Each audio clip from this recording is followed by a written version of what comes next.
One of the things that you consistently hear on the internet is how to manipulate your money to make it do more.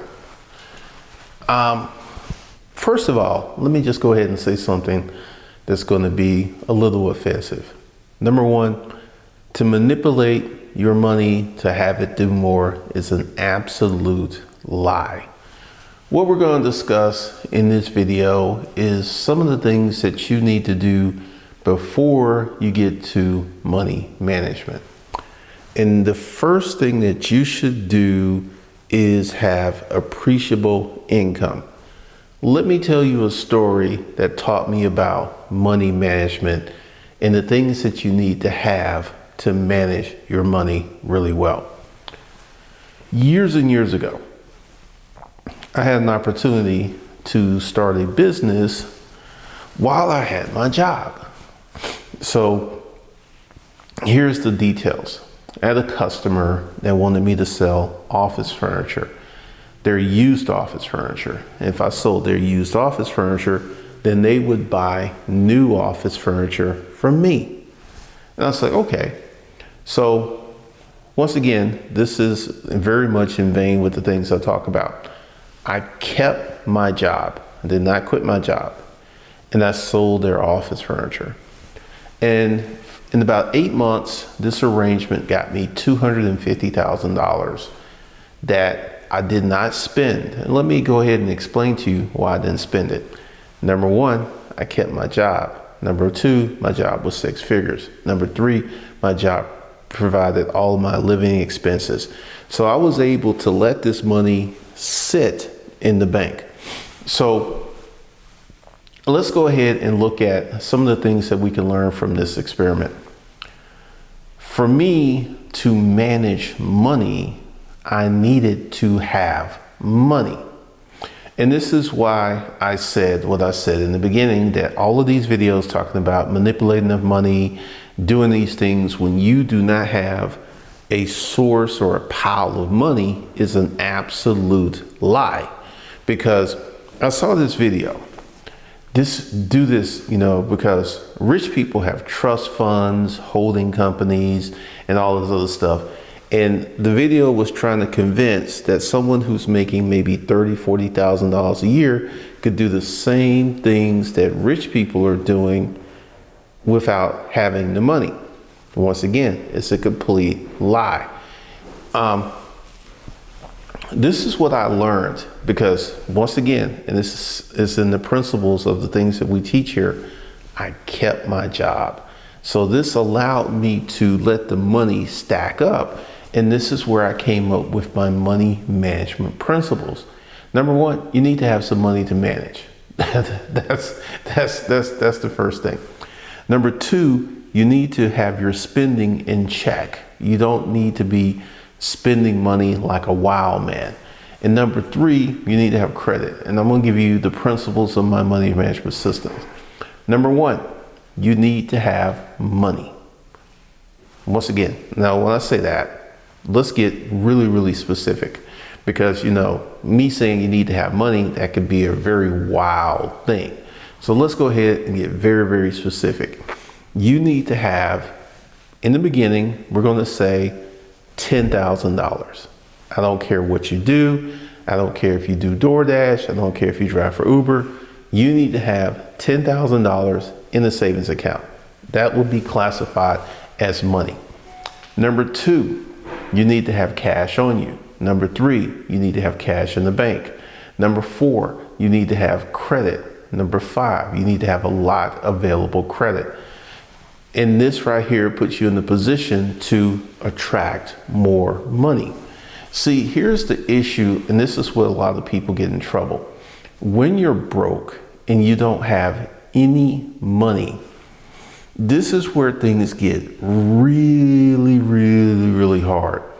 And I'm going to get into something a little spiritual. I feel that money is spiritual. And when you have the spirit of money, number one, money in your wallet. Number two, money in your bank account. Number three, credit. Number four, available credit. This creates energy to draw more money to you. Now, when you're broke, something else happens. You create a different type of energy. This energy pushes money away from you. So you're out here trying to struggle, you're trying to build, you're trying to create, you're trying to do all this other stuff, and you don't have this seed of money to bring more money into your life. And also, when you have money, it's a different attitude. You have a very, very different attitude when you have money. One of the things that I consistently see on the internet, that rich people are evil, diabolical, and they want you to be poor. And my experience has been totally different. What I have found is the more wealthy they are, the nicer they are, and the more willing they are to help you if you approach them the right way. Like going up to a man who's worth like 50 million and said, hey man, can I have $1 million? That's not approaching that person the right way. One of the things that you have to understand is money is energy, and you need to go ahead and set up a way for you to get more money, because this is very important to money management. Let's say you work a job and all your money is gone for your bills. You absolutely don't have no money to manage. You have money to allocate for bills, but you don't have money to manage. And this is one of the reasons when I see these videos that are talking about 20 ways to protect your money when you do not have money. And once again, we'll decide that. The first tier is to have $10,000 in the bank. I don't care who you are. The second tier to protect your money. Unless you have stocks, assets, real estate, a business or something to the side, you have no money to protect. So there's no way for you to protect something you do not have. Let me say that again. There's no way for you to protect something you do not have. So you don't have money. You're not set up to protect money that you don't have. So let's get into the core of this and go back to what I said in the beginning. What do you need to do? You need to set yourself up where you can create more income, additional income. This is the crux of my money philosophy, because you can do a lot with good credit. You can do a lot with investment and with money that you have gotten using credit with proper investments. There's a lot that can happen, but once again, we want to have what I like to call seed money. That $250,000 became the seed money for every other business that I started after that. And I've never had to take out a bank loan or anything else to start a business. So one of the things that you want to do is, and this is the principle of personal capital. One of the things that we believe at Personal Capital is you need to create more money by starting a business and creating an additional revenue source. Now, when I say starting a business, listen to me and listen to me very carefully. You can start a business that makes $1,000 a month. Once again, we're going to keep it really simple. So you keep your job. And let's go ahead and talk about why it's important for you to keep your job. You keep your job to pay your bills. You keep your job to pay your mortgage, your rent, your car payments, whatever. That's what your job's for. What we're going to do is create a small business. We're not going to create a side hustle. Side hustles mentally induce that there's something you can do on the side. Doesn't take a lot of money, doesn't take a lot of time, doesn't take a lot of effort. But for some reason, there's going to be a whole lot of money coming out of this side hustle. Once again, that's a lie. It's a lie. I'll tell you how this really works.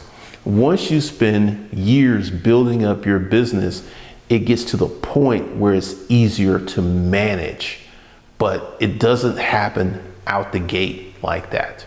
So you keep your job because this pays your bills. And then you go ahead and start your business. And let's say you make $1,000 a month. And let's say the cost of doing your business is $200.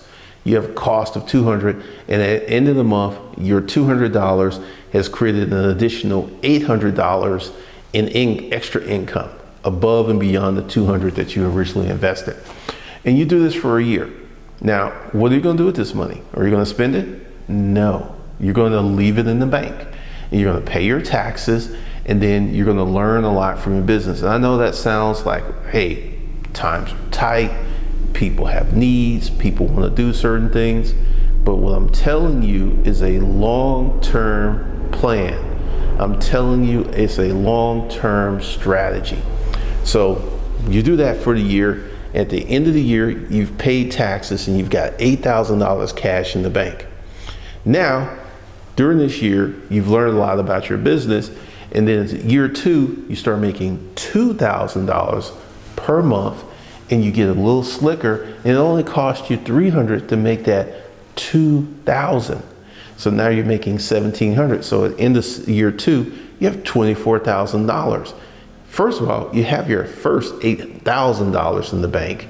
You pay your taxes, and now you got close to $30,000 in the bank. Now you have something to protect. Now you have something to manage. Now you have something to look after. Now I know that 2 years to get $30,000 in the bank sounds like an incredibly long time. To quote one of my neighbors growing up, Miss Sally Mae Jones, if you live long enough, you're gonna get old. 2 years in the span of someone who's living 80 to 90 years is not a long time. And what this does is teaches you money management skills. You have a business, you have a job, and you have money. And the money is starting to stack. And in year three, you can literally double the amount of money that you have in the bank because you've learned a lot more. Because here at Personal Capital, we're about making more money. Everything's rooted in making more money. Everything's rooted in starting a business. And if you don't want to start a business, don't watch this channel, because this is not going to be for you. But starting a business and setting yourself up is going to open you to a different level of living. It's going to open you up to a different lifestyle. It's literally going to change your life, because you need to make more money before you start managing money. Let me say this again. You need to make more money before you start to manage your money. And once you get that ingrained in your head, once you get that situated, then the money management question becomes much, much easier.